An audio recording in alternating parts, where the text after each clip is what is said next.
दोस्तों, जनसंख्या के मामले में आज भारत चाइना को पीछे छोड़ दिया है और दुनिया का मोस्ट पॉपुलस कंट्री बन चुका है। एक समय चाइना अपनी बढ़ती हुई पॉपुलेशन से इतना परेशान था कि 1980 में वहां की गवर्नमेंट को वन चाइल्ड पॉलिसी लाना पड़ा, जिसमें एक कपल सिर्फ एक ही बच्चा रख सकता है। इस पॉलिसी के बाद सब कुछ ठीक हो जाना चाहिए, लेकिन बिल्कुल इसका अपोजिट हुआ और अंततः चाइनीज गवर्नमेंट को 2016 में वन चाइल्ड पॉलिसी को हटाना पड़ा। अब हमारे इंडिया में हम दो हमारे दो किनारे लगते हैं, लेकिन जापान और साउथ कोरिया जैसे देशों में गवर्नमेंट ज्यादा से ज्यादा बच्चा पैदा करने के लिए इनकरेज कर रही है। ऐसे में एक सवाल आना लाजमी है कि दुनिया को ज्यादा बच्चों की जरूरत है या फिर कम बच्चों की। ओवर पॉपुलेशन हमारे लिए सही है या गलत? आज की इस वीडियो में हम समझेंगे कुछ ऐसे चैलेंजेस जिसे इन दोनों सिचुएशन में सामना करना पड़ सकता है। लगभग सभी लोगों को लगता है कि कम पॉपुलेशन से मैक्सिमम प्रॉब्लम्स सॉल्व हो जाएंगी और हमारे पास कम लोग होंगे तो रिसोर्सेज का यूज भी कम होगा, लोगों को ज्यादा रिसोर्सेज मिलेंगे और होम क्राइसिस जैसी प्रॉब्लम्स भी नहीं आएगी। ये तो लो पॉपुलेशन के कुछ एडवांटेज थे। अब हम जानेंगे प्रॉब्लम्स विद हायर पॉपुलेशन।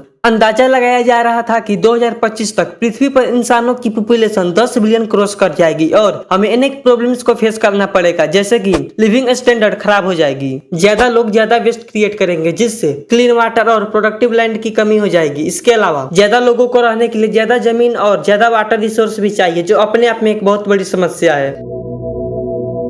कुछ देश ऐसे हैं जो कम पॉपुलेशन से परेशान हो रहे हैं। जी हाँ, हमारे लिए जितना कंसर्न ओवर पॉपुलेशन है, उतना ही कुछ देशों के लिए लो पॉपुलेशन बहुत बड़ी समस्या है। कम पॉपुलेशन एक बहुत बड़ा थ्रेट इसलिए क्योंकि इसमें यंग लोगों की कमी होती जा रही है और बूढ़े लोग बढ़ते जा रहे हैं, जहाँ की एजिंग पॉपुलेशन इकोनॉमिक के लिए बहुत बड़ी समस्या बन चुकी है, क्योंकि हमें जिस गुड्स या सर्विस की जरूरत है उसे ज्यादातर यंग जनरेशन ही प्रोड्यूस कर रहे हैं। ऐसे में जब यंग जनरेशन की कमी हो जाएगी तो लोगों का लिविंग स्टैंडर्ड डाउन हो जाएगा, क्योंकि बूढ़े लोगों का इकोनॉमी में कुछ खास कंट्रीब्यूशन नहीं रहता है, बल्कि उन्हें हमेशा यंग जनरेशन द्वारा प्रोड्यूस की गई गुड्स और सर्विस की जरूरत होती है। अब हमने दोनों केस में देखा ओवर पॉपुलेशन भी एक बड़ी समस्या है और अंडर पॉपुलेशन भी। तो फिर हमें ज्यादा बच्चों को प्रोड्यूस करने की जरूरत है या फिर कम बच्चों की? इसे जानने से पहले हमें यह समझना होगा कि बच्चे हमारे इकोनॉमी में कितना ज्यादा कंट्रीब्यूट करते हैं। दरअसल बच्चे जन्म के बाद इकोनॉमी के लिए एक बर्डन होते हैं। यह सुनने में हमें इमोशनली हर्ट तो करता है, लेकिन यही सच है। कम से कम 12 वर्ष तक बच्चे इकोनॉमी में बिना कंट्रीब्यूट किए सिर्फ रिसोर्सेज कंज्यूम करते हैं। आज सभी लोग हायर एजुकेशन की ओर तेजी से बढ़ रहे हैं। ऐसे में कॉलेज या यूनिवर्सिटी की डिग्री लेने में अक्सर कई साल लग जाते हैं, जिसकी वजह से